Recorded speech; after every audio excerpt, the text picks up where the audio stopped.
This call is being recorded. If you do not wish to be recorded, please disconnect at this time.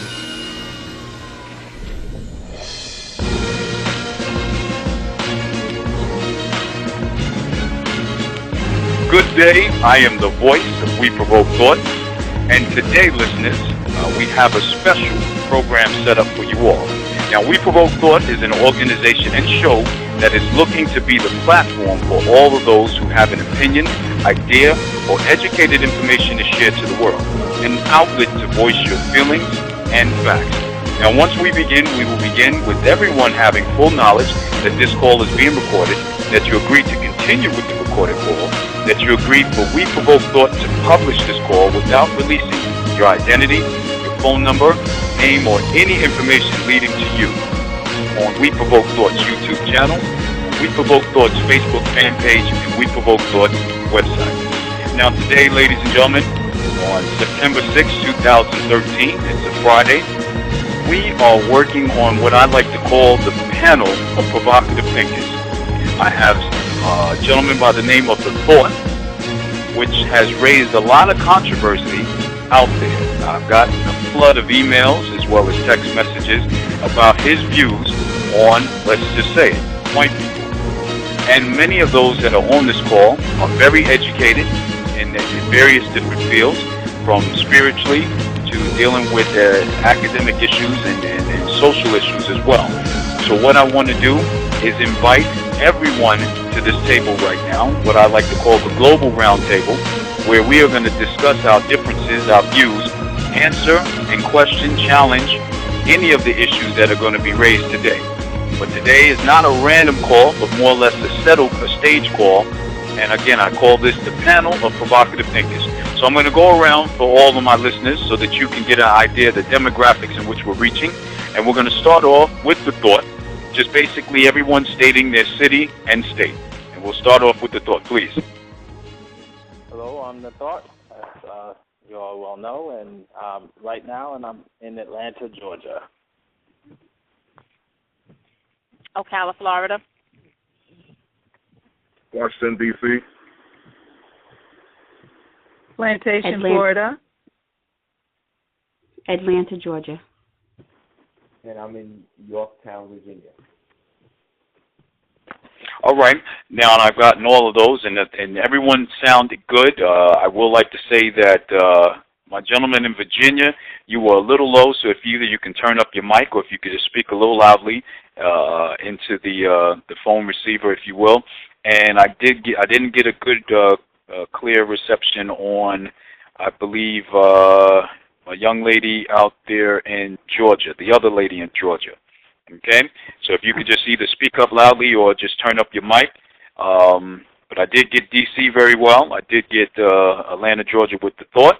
I did get Plantation, Florida, and I did get Ocala as well. All right? So we're going to begin. And I'm going to start off by allowing The Thought to begin.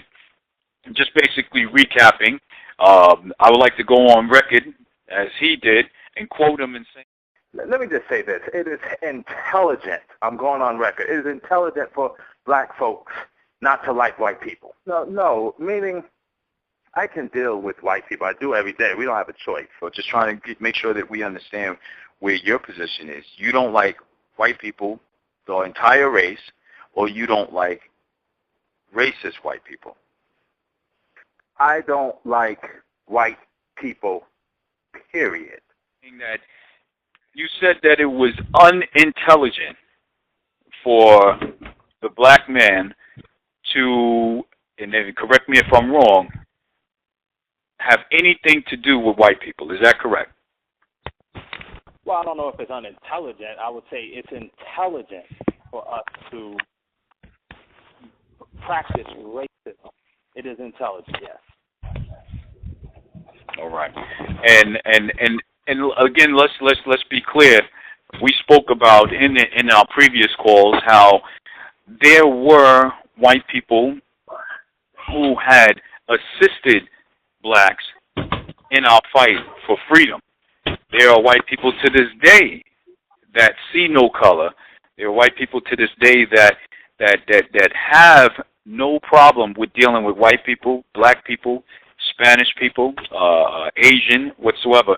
So the question to you would be again, and I apologize for being redundant with this, but at the end of the day, we have to make sure that for those who haven't heard those calls, understand. So the question again is, how do you have a problem with white people who have no problem with you? Well, first of all, I wouldn't have a problem with anyone who didn't have a problem with me. White people, not only white, I don't know if I made this clear. I am racist towards anyone racist towards us. And white people are not the only people that are racist towards us. Let me state that fact. The Arabs are also racist towards us. Asians are also racist to us, as well as the American Indian and what's left of them. They're also racist towards black folks. So I am not just singling out white people, but black folks, we are singled out. And the problem that I have with the whole thing is that we don't see that we're singled out. We seem to think that we're okay, even though we don't own and control any land. We don't even manufacture toilet paper. This is a problem. You can't say you have a good relation with white people or Asian people or any other race when they control and consume all of the resources and give you crumbs. They even control, we're a resource to them, and they control us as well. So that's the problem that I have. This has been going on for years. This is not anything new. It may be new to many listeners, but it's definitely not news to my ears. These people have been doing the same thing to us for the Arabs have been doing for close to nearly 1,500 years with us. And white folks, that's pretty self-explanatory there. But we, everything is pretty much the same thing. As Laila Africa once said, once you study white folks, you will never have to study them again. They will never change. They do not change. And if you know your history, you know they haven't changed. So that's pretty much where I stand. My young lady in Atlanta, what do you respond to that? Well, my response to that is I wouldn't call the thought a racist because I personally wouldn't call him a racist. I don't think that he is racist because in my definition or my understanding of a racist is someone who doesn't like someone because of the color of their skin without any purpose to it or any cause or any reason for that. I think he has a strong reason to have the dislike that he has. I just don't agree, and this is my personal opinion, that it applies just to them. And he cleared that up by saying it's not just white people. I think that the issue that black Americans have, because it's not every black person, like Africans, they are racist also towards black people. They don't like black Americans. You can travel the world.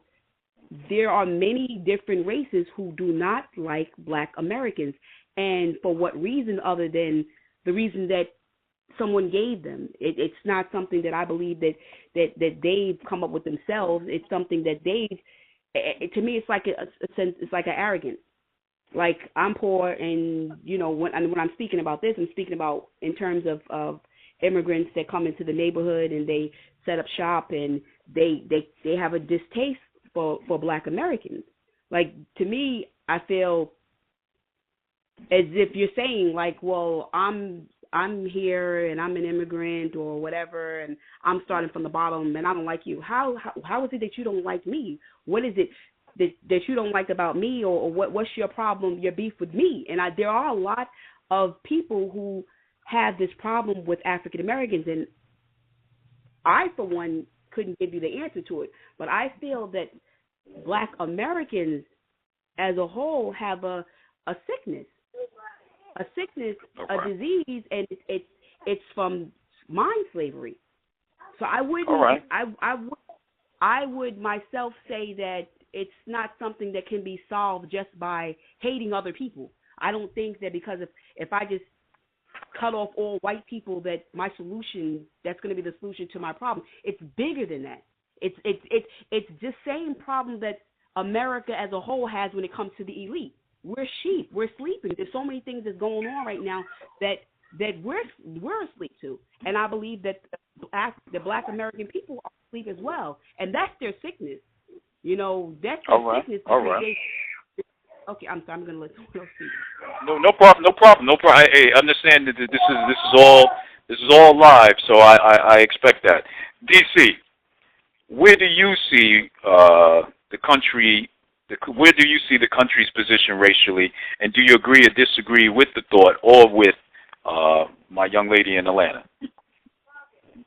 I definitely agree with a lot of what the thought had to say. I'm glad he clarified a lot of, based on what I heard from the first call, I thought he was saying he hated all white people, period. But now I understand him better as far as his dislike or distrust of some whites. Trying not to get in trouble here. Well, let me ask you this question while you're trying to gather your thoughts. Where is your position? How do you feel about racism in this country? Your position with your dealings with white people or black? I don't know what race you are, but what are your feelings with that? I definitely think it exists. I definitely don't see color. There's some blacks I don't particularly care for. There's some whites, there's some Orientals.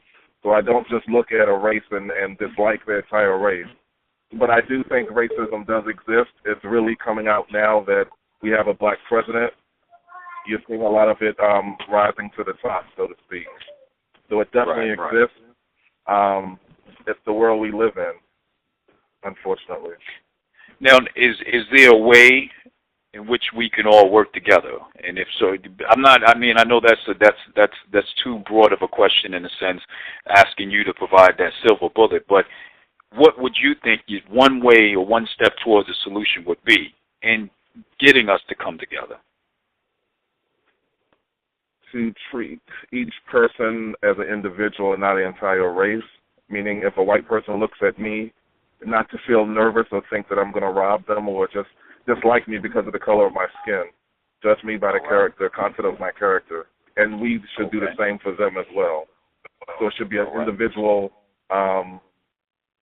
opinion, if you will, and not just a broad, paint everything with a broad brush. All whites are devils, all blacks are, on welfare, not working, going to rob me, that sort of mindset. Right. Plantation, Florida. I'd like to hear what you feel. What are your thoughts?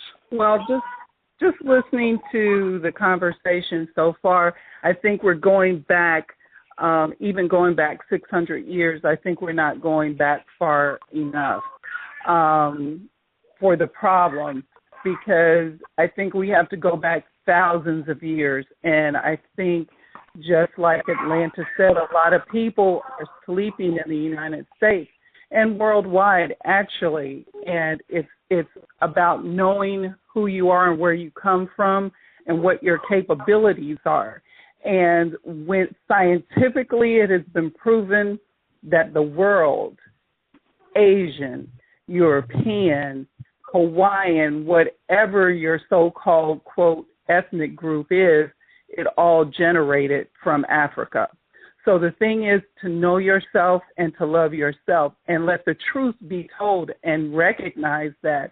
And when you don't know someone, that generates fear. Just like you said, is everybody black on welfare or whatever? Even we have a Harvard-educated president, and that has struck fear in the heart of America, where gun sales exploded exponentially because they think it's going to be some kind of a race war.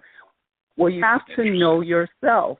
So if we as a people come to know ourselves, respect ourselves, get over the Willie Lynch syndrome, then maybe we can accomplish something. Because, the thought missed a group of people that are racist. Black people are racist themselves. Not only Africans against Black Americans, there are Black Americans that are racist against Black Americans.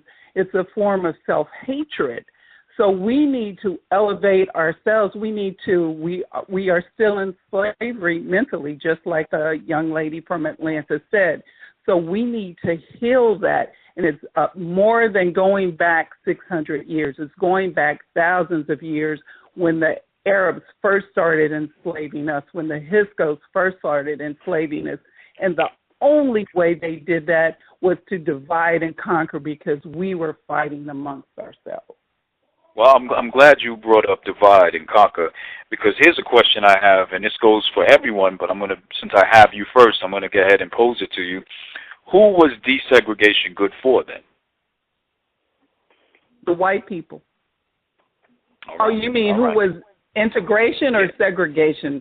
Segregation actually was better for people of color because we had our own businesses, we had land. When integration happened, we just fled to white people and we lost land, we lost businesses.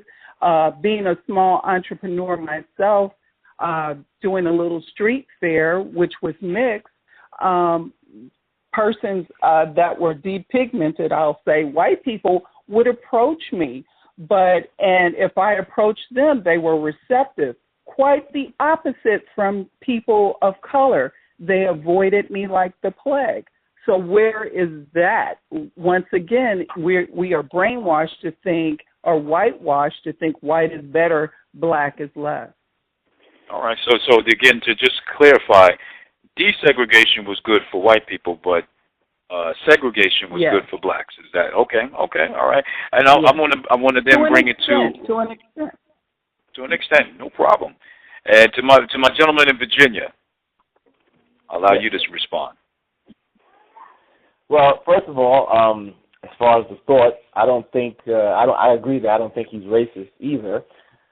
From what it sounds like is he's responding or reacting to mistreatment towards black people. So in that sense, I wouldn't categorize him or characterize him as being racist because he's reacting to mistreatment and treatment towards black people in that sense. I agree at the same time that I wouldn't therefore return that same feeling towards everybody who's but again I think he did make that clear. To those people who mistreat black people, he has that reaction towards them. So I think that's fair enough. As far as the okay, go ahead. No, go ahead. I'm sorry, I thought you were closing. Go ahead. Oh, okay. So yeah, and as far as the question about what was better for, who was segregation better for, and who was desegregation better for, yeah, I agree to an extent. Obviously the parts where black people weren't allowed to freely intermingle in society, that wasn't good. But as far as African Americans, businesses and land ownership and things of that nature, and it's strangely enough that was better because, like was said, when segregation was taking place, our businesses were thriving because black people had to come to black businesses, and so for our businesses thrived in that sense, and land ownership, and there was like a whole black economy, and the money was cycling through our community. Whereas nowadays, they say that our money, the African American income, it goes right out of the community and it circulates in all the other communities several times, and only in the black community, maybe once, if that. And so other communities are benefiting from African American dollars. So in that sense, that part benefited, but of course, obviously, keeping us away from being able to intermingle freely in society and go where we please, that part wasn't good. So. All right. And now I have Ocala, Florida, I believe it is. Ocala, are you there? All right. Well, let me go ahead to the next question, and I'm going to throw this back at the thought. Let me allow you to answer that question as well. Who was desegregation good for? I don't.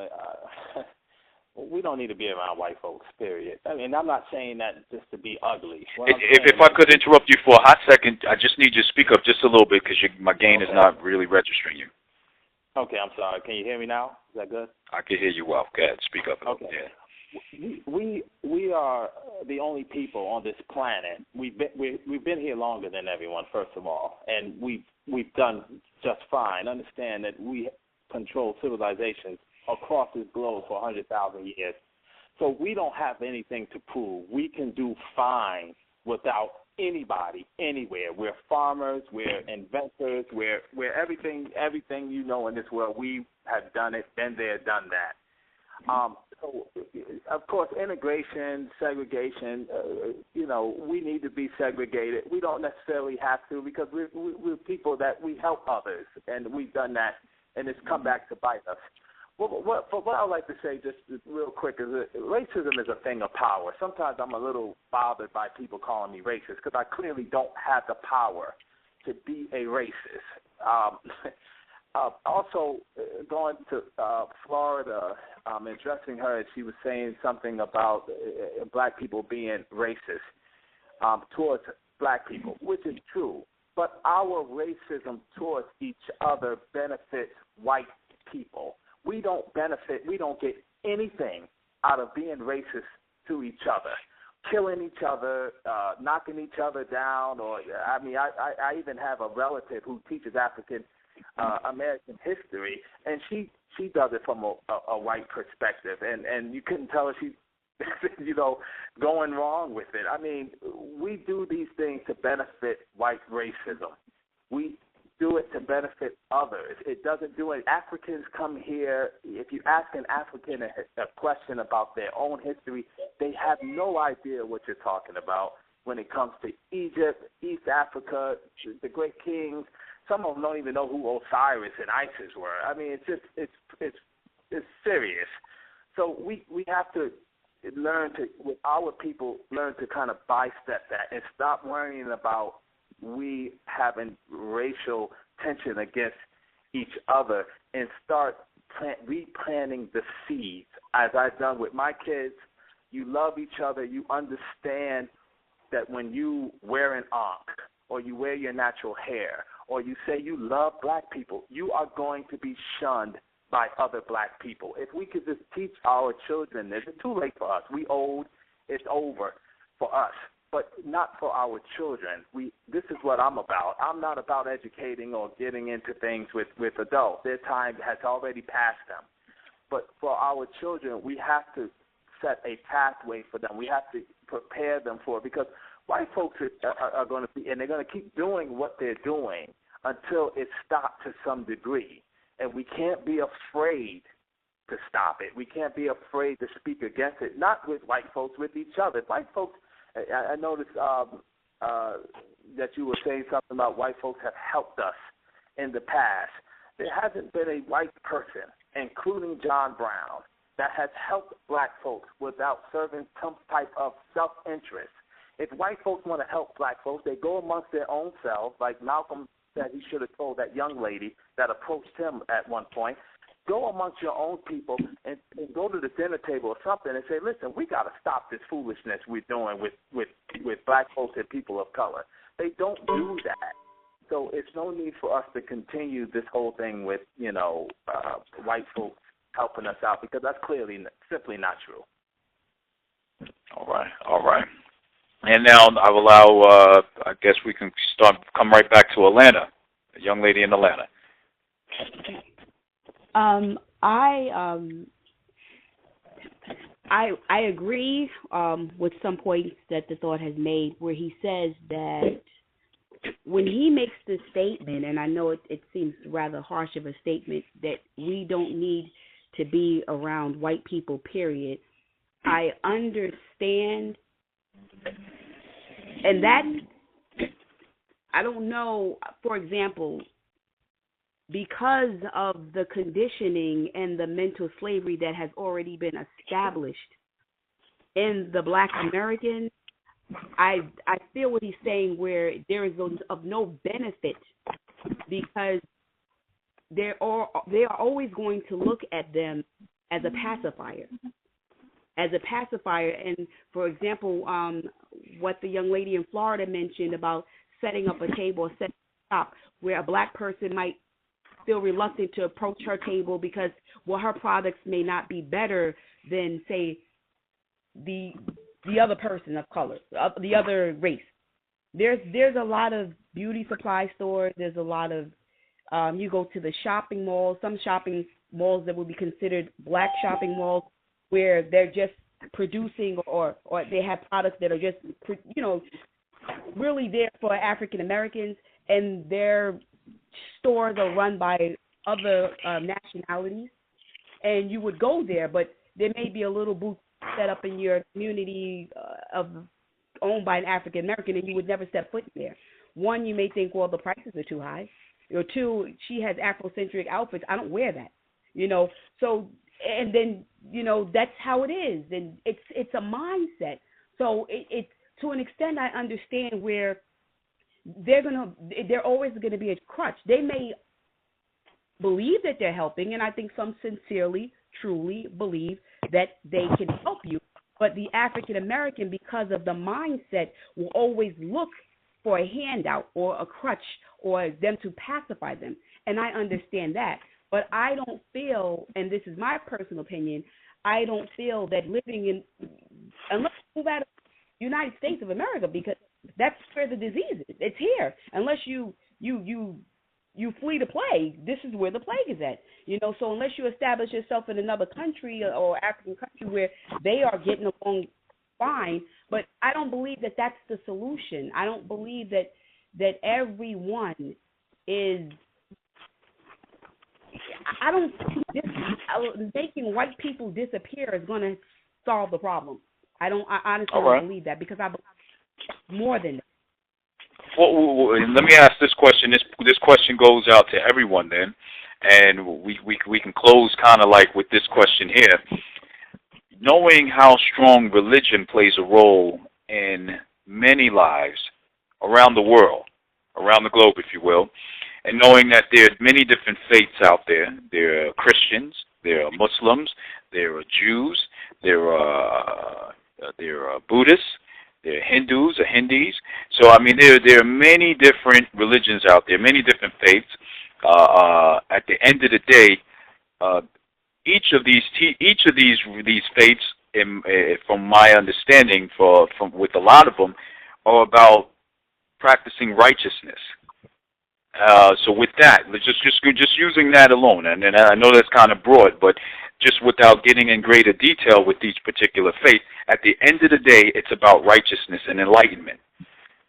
How much does religion play a part in the racial divide that we have? Being that there are black Christians, there are white Christians, there are black Muslims, there are white Muslims, there are Asian Muslims, there are Asian Christians, there are black Jews, there are white Jews, there are Hispanic Jews. So how much does religion, or can we look to religion as a way of kind of correcting this issue, or is religion just doesn't have as much? Does religion no longer have control over it as well? And I'll let you begin with answering that, and then we'll move around the table. You as in Atlanta, Georgia. You want me? Oh, Atlanta, Georgia. Yeah. I believe that religion does play a big part in, and I think it could remedy that in a lot of different ways. For example, when it comes to certain religions, well, I can't speak on all of them because I'm not educated in that field to actually get into it. But for example, when it comes to Christianity, then if you want to say they have their God is white, they pray to a white God, so that may have something to do with somebody's self-esteem. If my God is white and I'm black and everybody hates me, then as a child, maybe looking at that is like, well, who am I? Where's my worth at?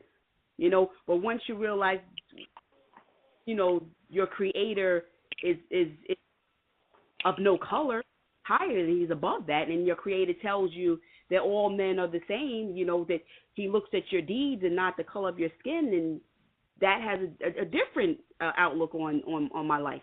Okay, so no, right. my God is not. God is not white. My God is, He's above all of that, and He's put us in a place where we're servants. We're merely servants. We're on this earth to serve Him, And I focus my attention to. I think that would remedy a lot of racism. All right. Now, real quick, I did hear the chime, and it sounded as if someone did enter in on the conference. Is there a new seat at the table, the panel of provocative thinkers? No, that was me. I got disconnected, so I had to come back in Yorktown, Virginia. Okay, so that's this is Virginia? Yeah. Did you hear the question that I just raised? Yes, I did. Can you respond to it then? Okay. I agree with Atlanta, Georgia, that religion could remedy it or it could hinder it. And I agree with what you said because, and this is my opinion as well, but I would look at Christianity the same way because it seems like Christianity has, although it didn't start like that, but later on it was co-opted by the West, and they made God white basically. When you see their painting, God is an old white man. Jesus, of course, is depicted as white, and he's supposed to be the Son of God. So let me interrupt you real quick. I just need you to speak up a little bit because I'm not registering you as much. Okay. All right. So as I was saying that Christianity got co-opted by the West, and like Atlanta, Georgia said, they co-opted it, and they depicted God as white, the old white man. They depicted Jesus as white, and he's supposed to be God's son. And then they took that image and they went around the world to colonize and start spreading it around. And although people accepted it, I don't know whether they accepted it willingly or through force, but through generations, that definitely has an effect on people of color, because subconsciously you're looking and saying, well, this is God. He's white, his son is white, and, he's more close to these people who are the rulers of me. Whereas, again, as she said, if there's a religion that teaches that God has no color, and he's looking at your skin as opposed to your skin color, and everyone has that access to opportunity and blessings and things like that, and that is spread across the teachings of a particular faith, then that would indeed perhaps be able to fix the problem of racism. You know what I mean? So, all right. So it could have, it could fix it, and it could be a hindrance depending on how that religion is utilized. All right, Plantation, Florida. As far as religion goes, I will say that there's nothing higher than the truth, and that I respect the truth in all religions, but I choose, as a person of African descent, to honor the spirituality of my ancestors. And I would have to go back to that. I can't embrace Islam. I can't embrace Judaism. I can't embrace Christianity, Hinduism, or Buddhism, even though they all came from Africa. So as a person of African descent, I choose to practice the ancient spirituality of my ancestors and to give them honor. I choose to learn about myself, because if I love myself, I don't have to hate anyone else, just like the thought said. If I love myself, I'm embracing who I am, who my ancestors are, and I can live in truth and allow other people to live their truth too. But I'm uplifting myself and hopefully the people around me as I go along. So if people live the truth of their spirituality or religion, yes, the world would be a better place. All right. And D.C.? Yes, sir. Speaking as a Christian man, I don't look at myself as praying to a white God. I know the imagery used is usually a white God, but I look at it much deeper than that. I have more of a connection with God than judging it based on a picture of what's presented in front of me. So let me say that first, and I believe it does start with whatever you believe in, whether it's Muslim faith or Christian faith, the basis of all of it is love. and that's what it should start with, on a colorblind basis, which is maybe too perfect for some because we do see color, but that's not the way it was intended, I believe. This is just my belief. Right. All right. And I'm going to pull it out there again. Is Ocala, Florida still with us, or did she drop off? Because I believe there was an Ocala, Florida out there. Okay, great. All right, and the thought. I didn't allow you to answer that question based off of religion, but again, I want to give you that opportunity as well. Well, it's like Florida said, it all pretty much. If I could just ask you to bring it up just a little bit. Okay. Well, just like Florida had brought to our attention, it all came from us. It all stemmed from us. Some of it was distorted, and of course, as we, as many of us may know, I don't really say much against religion. It's people's right. I'm just like take a Malcolm X stance. Got to be black first. Asians are Asian Christians. White are white Christians. They're who they are first. And I'm not the type that will sit here and say, well, I don't see color, because only people of color can see color. When white people tell you that they don't see color, they're not lying to you. They really don't see color, because color is a thing of beauty. It's respected. It doesn't enslave. It doesn't believe that you belong to them and not to God, things like that. When they tell you they don't see color, they ain't lying to you. They don't see color because they are not a people of color. So it's fine if we want to partake in religion and we want to say, okay, we have to do this with love, and we have to take a militant stand. We're in trouble here. And this is not to be really taken lightly. Our brothers and sisters are dying, and our women are dying, and it's getting out of hand. So at some point, we're going to have to take a militant stand with these issues. And that's all I'm going to say. I mean, if you want to partake in religion, that's fine. It's dedicated to your people. Oh, my God, that chick look bad as heck.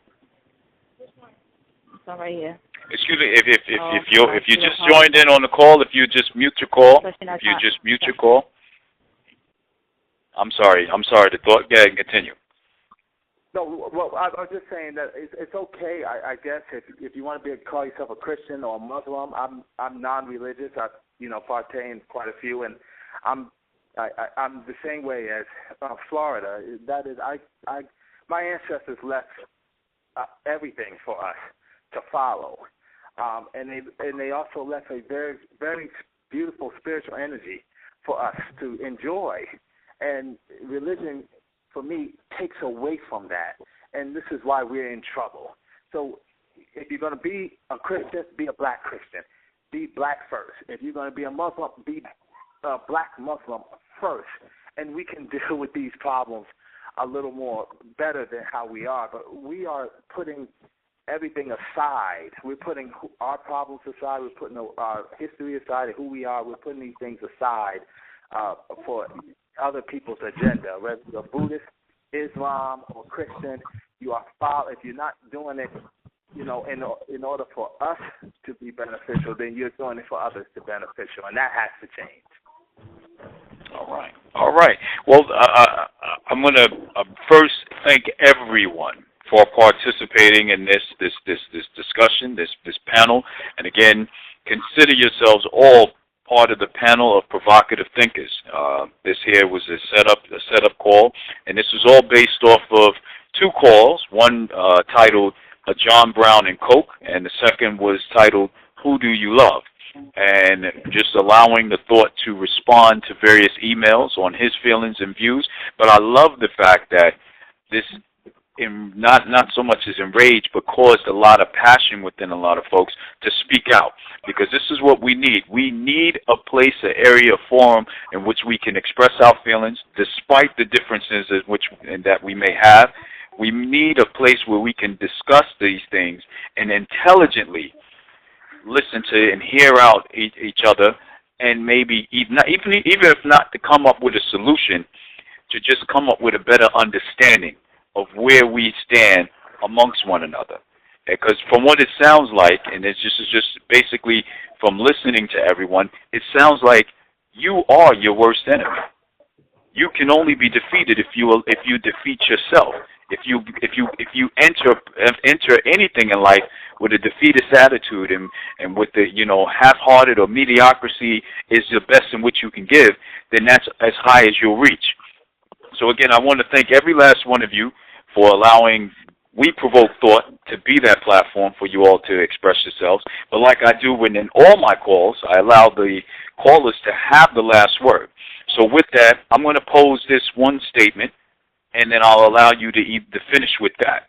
And the statement is, if you had the power, and you just continue on from there. So basically you would say, I'm saying to you, if you had the power, and then you go on from there. And your statement, whatever it is that you say, that's what it is. So I'm going to start off with the thought and work my way around. The thought, if you had the power, what would you do? If I had the power, I would release every brother and sister in prison and take them through a African liberation and reform. If I had the power. If you had the power. Plantation, Florida, if you had the power, what would you do? If I had the power, I would wake Black people up around the world to who they truly are and the power within them and the power that they have to be free, mentally, financially, emotionally free from all the brainwashing from the last 2,000 years. All right. B, if you had the power, what would you do? DC, are you there? I'm sorry, yes. If I had the power, I guess I'm piggybacking on what everyone else said. Basically, I would unleash or unlock the potential that we all have within to live the way we were meant to live. All right. All right. Atlanta, my young lady in Atlanta, if you had the power, what would you do? If I had the power, because I feel that the Black American has a mental illness. It's an illness, and I would, to allow them to be cured of this illness, I would first, let everyone understand and know their purpose of life, their purpose of being, why they are here on this earth. What is it that they need to accomplish on this earth? Why? What's your purpose of life? Got you. All right. And my gentleman out in Virginia, if you had the power, what would you do? I had the power, I would truly end the topsy-turvy situation that we live in, where only a small percentage of the people have the power, have the income, have the wealth in their hands, and switch that to give it to the people, and end the exploitation and the unfair treatment, and make this world a truly level world where everyone really has the true opportunity to achieve whatever goals they're trying to achieve. And for those that again, I guess your mic is not registering that well. Just to sum it up, for those that are listening, he's basically saying he'd make this an even playing field for everyone. Am I correct in that statement? If you had the power. Yeah. Okay. All right. I'm just repeating. I'm just trying to sum it up because I'm not registering you that well on the mic. Well, again, I thank you all. I am your host, The Voice. And I thank you all for joining us all on the We Provoke Thought show, because here we provoke thought, and for that we do not apologize. I thank you all for, again, allowing We Provoke Thought to be the platform for you to express yourself. And for those that are listening, you can tune in and listen to these calls on the We Provoke Thought fan page. You can also listen to this on the We Provoke Thought YouTube channel. Now I'm going to say goodbye to you all at the other end. Again, I'd like to thank you all and understand that where there is a thought, there is a voice. And that's where we lie. Thank you again. This call